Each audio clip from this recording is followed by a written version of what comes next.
ধর্ম খুব সহজ সরল। কেউ নিজেকে ধর্মের ওপর বিজয়ী করার ইচ্ছা করিলে সে অবশ্যই পরাজিত হইবে।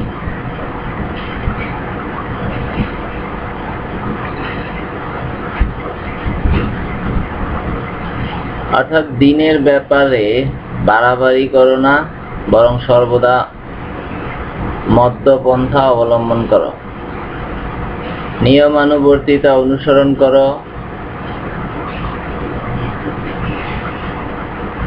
সওয়াবের সুখবর গ্রহণ করো এবং সকাল, সন্ধ্যা ও শেষ রাতের আমল দ্বারা স্বীয় কর্মে সাহায্য কামনা করো।